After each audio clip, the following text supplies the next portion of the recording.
En el nombre del Padre, del Hijo, del Espíritu Santo. Amén.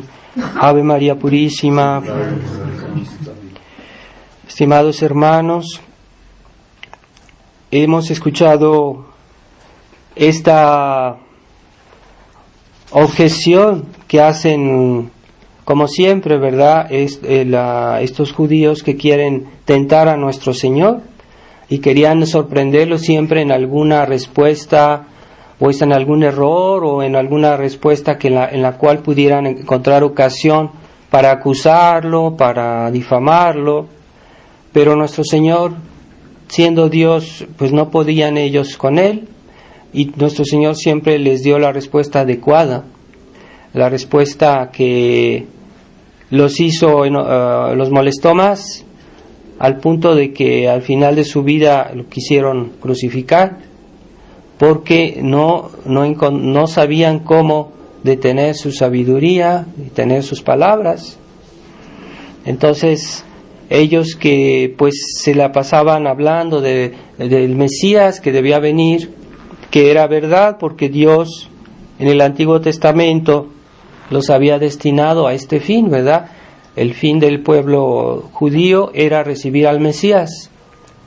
Para eso Dios los escogió, es verdad, pero esa vocación se desvió, esa vocación se desvirtuó por varias razones, ¿verdad? Por su ambición, por sus infidelidades, y cuando vino el verdadero Mesías no lo recibieron, porque ellos esperaban un Mesías que les trajera dinero, que les trajera riquezas, que les trajera una prosperidad económica, temporal, y entonces perdieron ellos que estaban destinados a recibir al Mesías y apoyarlo, ¿verdad?, para que el Mesías difundiera en el mundo su doctrina, su evangelio. Entonces no supieron ser fieles a esa misión, desgraciadamente, y en lugar de ayudar al Mesías, servirlo, pues se rebelaron contra él. Ese es el drama de esa infidelidad, pero sí, la vocación original era buena, porque Dios mismo los escogió para eso, y en ese tiempo pues todavía era la religión de Dios, y cuando vino Jesús, esa religión debería ser modificada, debería ser no suprimida como nuestro Señor dice, sino simplemente modificada por la nueva ley del Evangelio de nuestro Señor. Pero no lo quisieron recibir, y ahí está el drama, ¿verdad? Que esa infidelidad los afectó a ellos, pero no solo a ellos, porque de esa infidelidad ellos han arrastrado históricamente a otras personas que han hecho daño, porque han escuchado que el Mesías no ha venido todavía y que todavía hay que esperarlo, y eso es gravísimo, ¿verdad? Porque es como si no hubiese venido.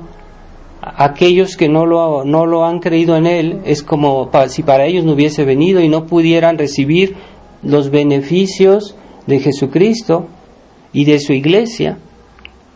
Y esa infidelidad todavía no se ha corregido, ¿verdad? Han pasado siglos y todavía no se ha corregido. Ellos han querido, todavía siguen esperando al Mesías, y esto tratan de oscurecer, no solo en la vida de Jesucristo lo persiguieron y lo crucificaron, pero no solo en ese momento, después en la historia han perseguido y crucificado a la iglesia de Jesucristo, que es como una prolongación del mismo Jesucristo. San Pablo nos dice que la iglesia es el cuerpo místico de Cristo, es decir, nosotros formamos parte de Cristo por la fe, por el bautismo, y somos sus miembros espiritualmente hablando. Jesucristo es la cabeza de la iglesia y nosotros somos, la iglesia católica es el cuerpo místico de Cristo. Entonces, si persiguieron la cabeza, ¿por qué no van a perseguir los miembros? Y si el demonio se encarnizó con Jesucristo, ¿cómo no se va a encarnizar con nosotros, que queremos ser fieles a Jesucristo? Es lógico. y no hay que esperarse otra cosa, ¿verdad? Entonces, pero de esa pasión de nuestro Señor, tan dolorosa, tan humillante y una aparente derrota, salió algo grandioso, ¿verdad? La resurrección de nuestro Señor y las gracias que Jesucristo ganó para la conversión del mundo.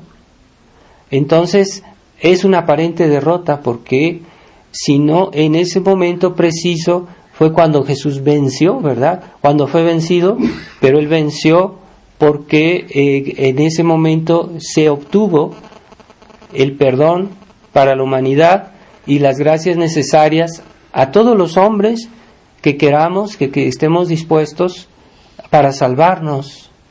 Es verdad que esas gracias no se aplicarán a todos porque no todos los hombres quieren ser fieles.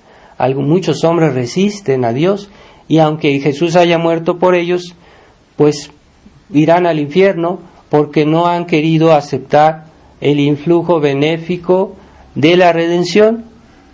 Entonces, ¿de qué sirve que Jesús sea muerto por ellos? Pero ellos han hecho estéril esa muerte de Cristo porque no la han querido no han querido aceptar, no han querido unirse a Cristo. Y de la misma manera que Jesucristo fue perseguido, pues la iglesia es perseguida, porque es el cuerpo de Cristo, y no hay que extrañarse que la iglesia tenga sus problemas, sus crisis, sus dificultades, pero eso viene de esa persecución que se ha prolongado hasta nuestra época. No hay que hacerse ilusiones. Nosotros estamos sufriendo en nuestro cuerpo, en nuestra vida, la unión a Cristo, y somos perseguidos porque somos miembros de Cristo. Pues es un honor, es una gracia y es una fuente de mérito. Así Jesucristo nos salvó por su pasión, así la iglesia sufre, pero de ese sufrimiento de los santos, de la iglesia y de los buenos cristianos, un día Dios va a sacar algo muy bueno. Esto va a tener un fruto y una victoria final. Así que no hay que perder la esperanza en la obra de Dios que está haciendo entre nosotros, ¿sí? En esas aparentes derrotas, Dios saca grandes victorias. Solo Dios puede hacer eso. ¿Cómo es posible que ni el mismo demonio comprendió lo que estaba haciendo cuando instigó a que mataran a Jesús? Ni el mismo demonio lo entendió, porque Dios es tan poderoso que del mal saca un bien. Entonces el demonio creyó que con su muerte ya se acabaría todo, que con una vez que hubieran matado a Jesús, pues ya sería vencido, ya se acabó. Los apóstoles huyeron, se escondieron, hasta negaron a nuestro Señor. Entonces el demonio habrá dicho, pues ya vencí, ya se acabó todo, pero no. Es que por esa pasión de nuestro Señor, Él mereció muchas cosas, muchas gracias, mereció la redención de toda la humanidad, por lo menos los méritos y las gracias suficientes. Aun si esas gracias no se aplican siempre, porque no todos los hombres quieren salvarse o quieren escuchar, pero de todos modos sí Él mereció y obtuvo esa, por lo menos, las gracias para que la humanidad se salvara, que es algo grandioso. Pero en ese momento que parecía la más profunda derrota, ¿verdad? Esa muerte de nuestro Señor, ahí obtuvo las gracias. Entonces el mundo se deja impresionar por lo visible, por lo sensible, quiere cosas materiales, quiere cosas visibles, y si no tiene eso cree que está fracasado. Esa es la sabiduría del mundo, y no ven el valor. El mundo es materialista y no ve el valor de las cosas interiores, espirituales, y que quiere resultados visibles, sensibles, quiere resultados de número, quiere resultados prácticos. Pero Dios no es así. Dios Él quiere resultados interiores, espirituales. Y así como la Virgen fue la única que realmente fue fiel a nuestro Señor, en la pasión, fue una sola persona que realmente no flaqueó, no dudó, no se desesperó, y esa alma sola dio más gloria a Dios que toda la humanidad junta, porque era un alma privilegiada, llena de fe, llena de caridad, y Dios prefiere eso a toda la humanidad junta. Un alma en estado de gracia vale más que toda la humanidad junta sin la gracia. Así que Dios no es tanto por el número o sino Dios prefiere almas decididas, almas que tienen fe, almas que son enteras en el don a su gracia y a la integridad en su fe.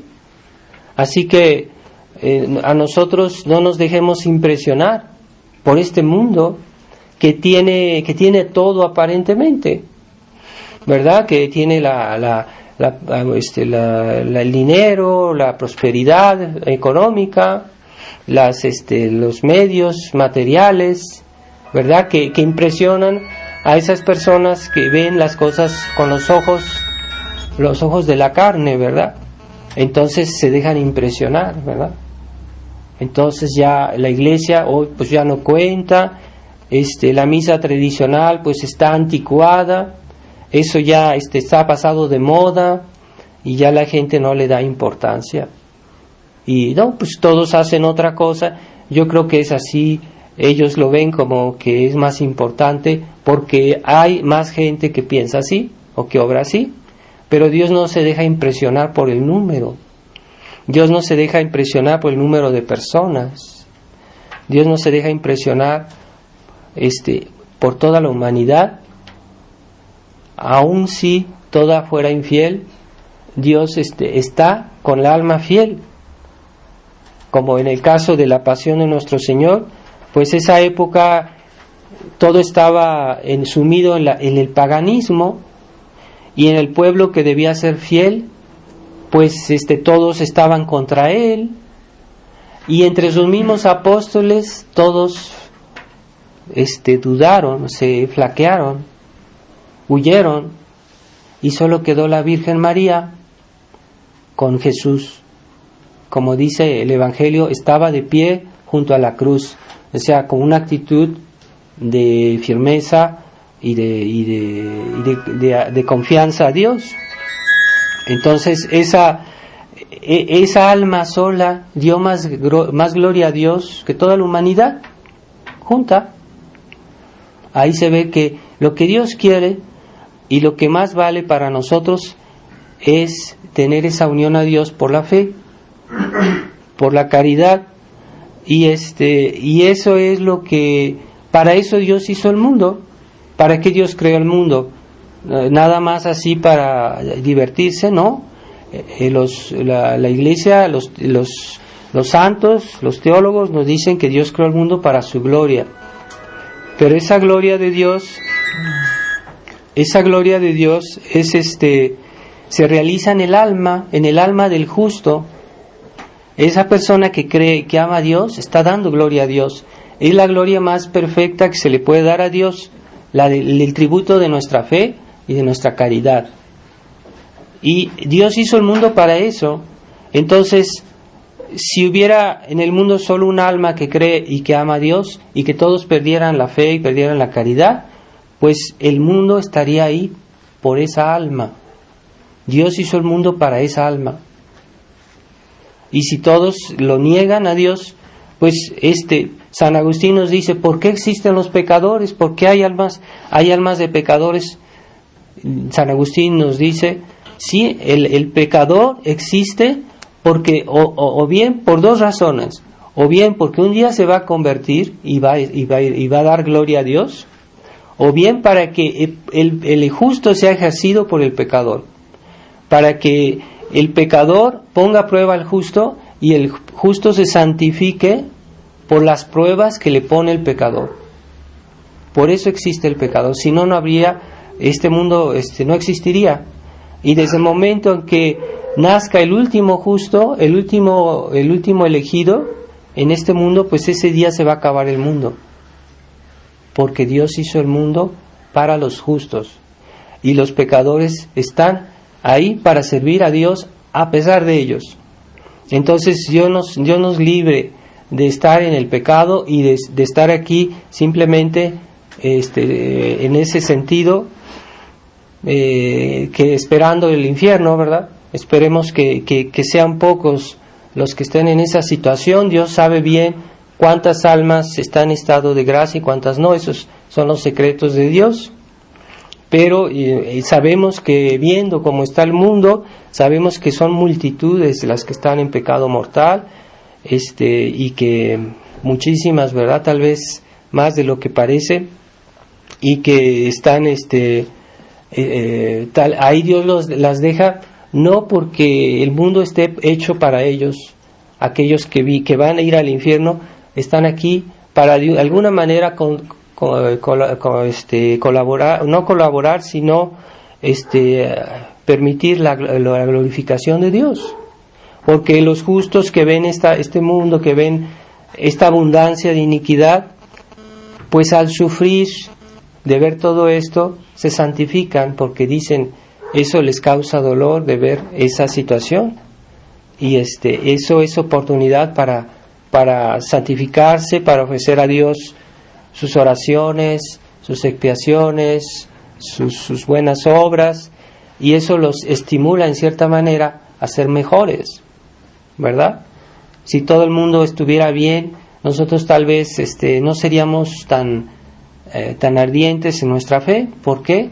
Porque tenemos que hacer esfuerzos especiales hoy para vivir cristianamente, pero eso da más gloria a Dios que muchas almas que viven el pecado mortal y que no se preocupan por Dios y que están perdiendo el tiempo, se puede decir. Entonces la gloria de Dios se la dan a aquellos que tienen fe y que reconocen a Dios. Pero eso se puede manchar, se puede echar a perder, porque el demonio es muy hábil y puede hacernos creer que estamos dando a gloria a Dios y en realidad estamos ofendiéndolo, incluso dentro de lo que pareciera la fe, incluso dentro de lo que es la práctica de la fe, porque la práctica de la fe se puede desvirtuar, ¿verdad? Y se puede hacer que tengamos una fe que en realidad no lo es, que es aparente, porque negamos un dogma, porque negamos una verdad de la fe o algo. Estamos en una falsa religión, ¿verdad? Y así el Concilio Vaticano II, que está promoviendo en el fondo la herejía, eso no es católico, es una nueva religión. Y hay algo de misterioso en esta situación, porque hay una mezcla de cosas, de personas que creen todavía y otras que no creen, y hay una especie de situación tan contradictoria y mucha ignorancia, es misterioso, ¿verdad? Pero la Iglesia Católica y la Iglesia Conciliar no son la misma cosa. Hay que hacer esa diferencia, aunque estén un poco así como entremezcladas, porque hay personas que viven en la Iglesia moderna y que son sinceros, que sí tienen la fe, pero no entienden lo que está pasando, están como perdidos en esta situación, están desorientados, pero no saben qué pensar, dicen esto no es normal, pero de todos modos yo soy católico, ¿cómo voy a estar contra el Papa? Entonces están así como desconcertados. Hay una situación realmente dolorosa que pasa para algunas almas, para las almas que tal vez en su casa dicen su rosario. Pues yo sé que hay personas que dicen con fervor su rosario y están en la iglesia moderna y pues no entienden lo que pasa, están desorientados. Entonces, pero esas almas que tienen la verdadera fe, pues todavía son parte de la iglesia, son parte de la iglesia católica y están en la iglesia conciliar a pesar de la iglesia conciliar. Pero hay personas que tenemos la ventaja de conocer lo que está pasando en la iglesia, y entonces tenemos la obligación de reaccionar. Tenemos la obligación de hacer algo por salvar la verdadera iglesia de esa invasión de las ideas modernas dentro de la iglesia. Tenemos que hacer algo, y lo estamos haciendo, pero el peligro es que queramos tener comodidad y sacrificar nuestras convicciones por la comodidad. Aquel que sabe ya no tiene excusa, ¿verdad? Por eso se dice que los católicos serán juzgados con más severidad que aquellos que nunca conocieron la fe católica, que nacieron tal vez en un país lejano donde no hay catolicismo, y que tal vez son personas que no saben, no conocieron la verdadera religión. Tienen más excusas que nosotros, que nacimos en un país cristiano. Lo mismo se puede decir de esos tradicionalistas que conocieron la tradición como debe ser, y que hoy por comodidad se están adaptando a una tradición diluida, a una tradición que está pactizando con esta iglesia conciliar. Esa tradición es tal vez más culpable. Esos tradicionalistas son más culpables porque saben saben muchas cosas que no saben otros católicos modernos, y que no pueden tal vez defenderse, no pueden tal vez reaccionar. Pero esos tradicionalistas que quieren conservar su pequeña comodidad de su misa dominical y todo, y están aceptando unos acuerdos que cada vez se están concretizando de una manera más evidente con la Roma conciliar, y que eso implica el silencio de los pastores, de no criticar al concilio, no criticar al Papa Francisco, que cada día saca una nueva barbaridad. Entonces ese silencio es grave. No podemos pactizar con esa nueva religión, aunque sea simplemente por un silencio cómplice. Ese silencio es culpable, y más de la parte de aquellos que conocen la situación de crisis de la iglesia. Ellos tienen más responsabilidades que un católico tal vez ignorante, o un pagano, ¿verdad?, que nunca sabe, ni siquiera sabe quién es Jesucristo, ¿verdad? Pero no es en vano que Dios da sus dones, y que Dios da más grandes dones. No es en vano, porque pedirá más. Y esa conciencia que tenemos de la triste realidad de la iglesia hoy, pues nos compromete y implica que tengamos que hacer algo más que un simple católico o una persona de la calle, ¿verdad? Eso implica de nuestra parte más responsabilidades, tal vez más oración, tal vez más fidelidad en nuestra vida cristiana. No solo la cuestión de doctrinal, ¿verdad? Yo leo buenos libros, yo sé todo, entonces yo estoy bien. No, eso implica que seamos más cercanos a Dios, porque de esa vida de cristiana no es solo una cuestión de cerebral, de saber esto, no saberlo. No, de vivirla, y al saber tanto mal que hay en la humanidad actualmente, implica que debemos tal vez rezar más, ¿verdad? O vivir más lejos del pecado, o dar más el ejemplo, o tal vez informarnos mejor, leer un poco más, informarnos de lo que está pasando. Y eso es una responsabilidad, sí, realmente. Entonces es falso decir que basta de ir a la misa y nada más y ya. Es falso, no. La vida cristiana es algo más. Primero, antes que la misa, es la fe. Hay que tener la fe. Y la fe, como se está desvirtuando hoy, hay que conocer el problema de la crisis de la iglesia. Es una obligación, no es facultativo, ¿verdad? Eso obliga. Cuando uno ve que hay algo anormal, hay que informarse. Lo comprendemos muy bien si alguien por ejemplo, tiene síntomas de una enfermedad, y parece algo serio. tiene que ir a un médico, y es bajo pecado, porque no tenemos la libertad en cuestión de cuidar nuestro cuerpo. Nuestro cuerpo no nos pertenece, pertenece a Dios. Tenemos que cuidar su salud, y cuando son enfermedades serias tenemos que ir a ver al médico, es una obligación. Entonces, si lo entendemos muy bien en nuestras cuestiones de salud físicas, ¿cómo no va a ser lo mismo en cuestiones espirituales? Si vemos que hoy en la iglesia hay algo muy anormal, hay que informarse. ¿Qué está pasando? ¿Qué debo hacer yo? ¿Qué debo hacer por ayudar a mi familia? ¿Qué debo yo hacer para tal vez orientar a los demás? Eso implica responsabilidades. Entonces, los tradicionalistas se han hecho pasivos.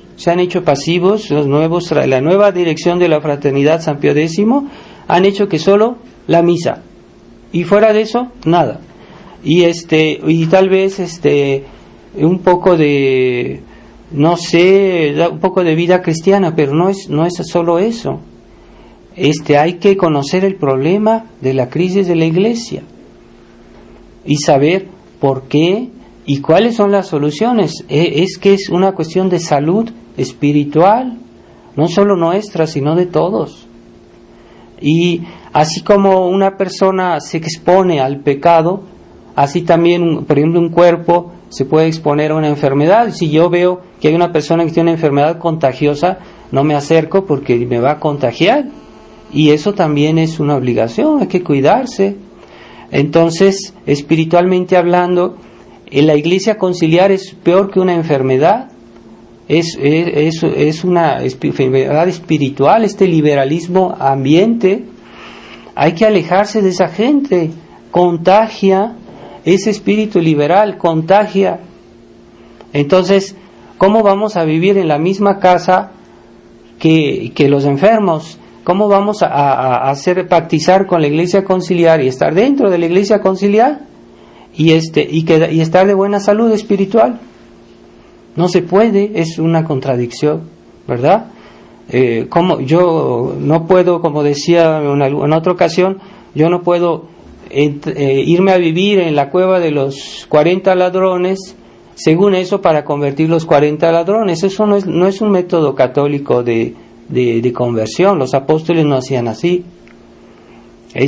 No es esa la manera. Es más bien atraerlos, ¿verdad?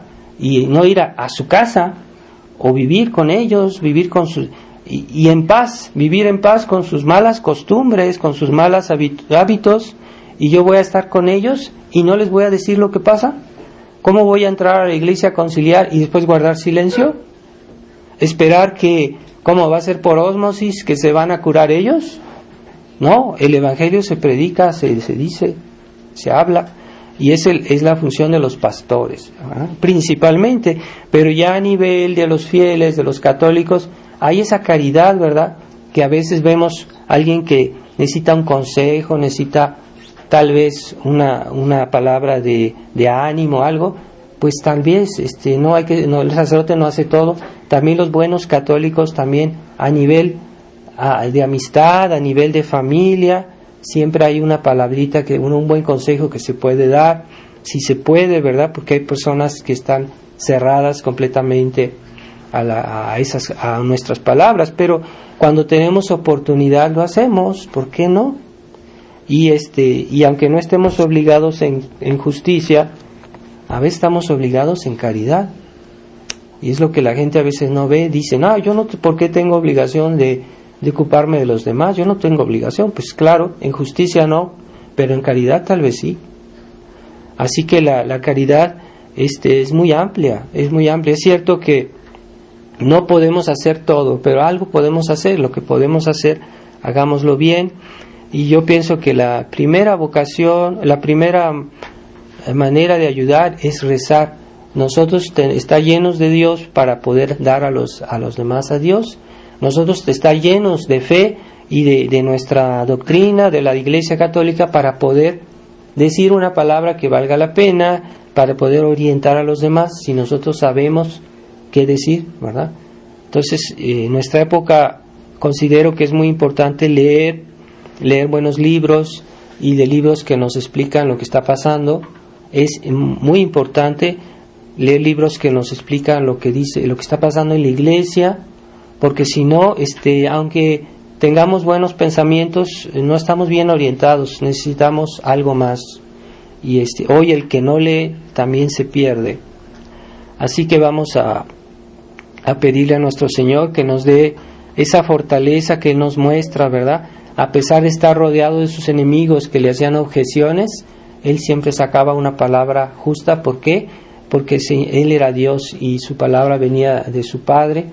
Así que nosotros también, nuestra fuerza es que nuestra palabra esté inspirada en la palabra de Dios, en la palabra en la enseñanza de la iglesia.